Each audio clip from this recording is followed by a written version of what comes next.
Hi everybody, Andy again at Youles Motorcycles here in Blackburn. Again, just going to go with another video on the Bluetooth connectivity module, this time for the Tiger 900. Slightly different clocks than you'll find on the Trident. Just give you a brief walkthrough on how to get it paired up with your iPhone device. As I mentioned last video, you need to make sure you've downloaded the My Triumph app and make sure your iOS device is up to date, just to ensure there's no issues with software. So turn your bike on, you're greeted with the main menu.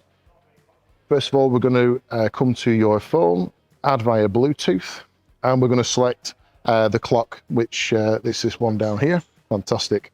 Right, so that's going to bring up on here. We're going to scroll across to settings and devices, come out of here. We're going to go into our Bluetooth and we're going to click on pair device.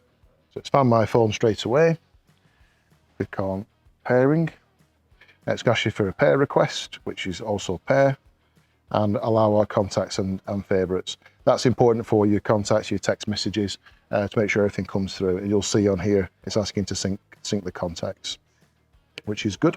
Also, you need to click on show message notifications, just so that there's no issue with the bike seeing your messages. Again, want to come back out to the main menu and go back into My Triumph app. We're then going to click on next. That's going to then ask us for a navigation side, which is going to come up in just a second. Fantastic. So again, using the joystick, we're going to pair that up. This is the longest side of the pairing process. It does take a couple of moments, so if it doesn't work straight away, just bear with it. Fantastic. Seeing the Bluetooth pairing symbol on there, your Tiger 900 is now connected.